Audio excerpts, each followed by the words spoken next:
الرحمن علم القرآن خلق الإنسان علمه البيان الشمس والقمر بحسبان والنجم والشجر يسجدان والسماء رفعها ووضع الميزان ألا تطغوا في الميزان وأقيموا الوزن بالقسط ولا تخسروا الميزان والأرض وضعها للأنام فيها فاكهة والنخل ذات الأكمام والحب ذو العصف والريحان فبأي آلاء ربكما تكذبان خلق الإنسان من صلصال كالفخار وخلق الجان من مارج من نار فبأي آلاء ربكما تكذبان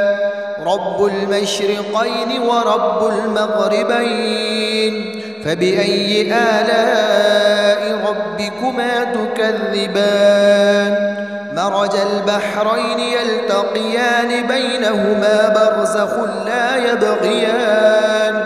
فبأي آلاء ربكما تكذبان يخرج منهما اللؤلؤ والمرجان فبأي آلاء ربكما تكذبان وله الجوار المنشآت في البحر كالأعلام فبأي آلاء ربكما تكذبان كل من عليها فان ويبقى وجه ربك ذو الجلال والإكرام فبأي آلاء ربكما تكذبان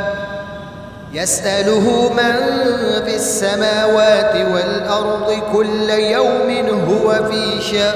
فبأي آلاء ربكما تكذبان سنفرغ لكم أيها الثقلان فبأي آلاء ربكما تكذبان يا معشر الجن والإنس إن استطعتم أن تنفذوا من أقطار السماوات والأرض فانفذوا لا تنفذون إلا بسلطان فبأي آلاء ربكما تكذبان يرسل عليكما شواظ من نار ونحاس فلا تنتصران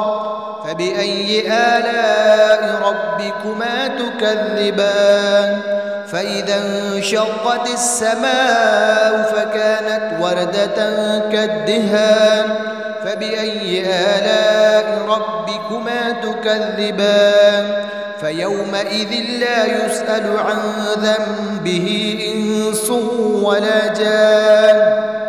فبأي آلاء ربكما تكذبان يعرف المجرمون بسيماهم فيؤخذ بالنواصي والأقدام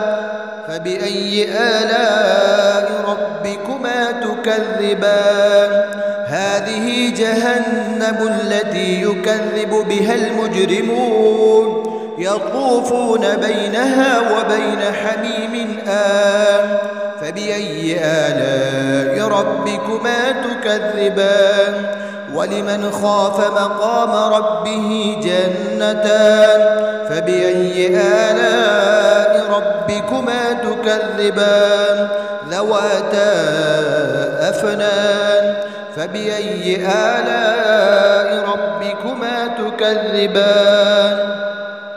فيهما عينان تجريان فبأي آلاء ربكما تكذبان فيهما من كل فاكهة زوجان فبأي آلاء ربكما تكذبان متكئين على فرش بطائنها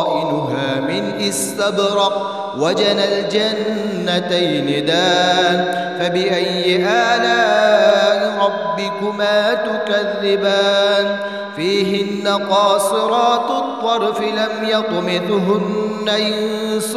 قبلهم ولا جان فبأي آلاء ربكما تكذبان كأنهن الياقوت والمرجان فبأي آلاء ربكما تكذبان هل جزاء الإحسان إلا الإحسان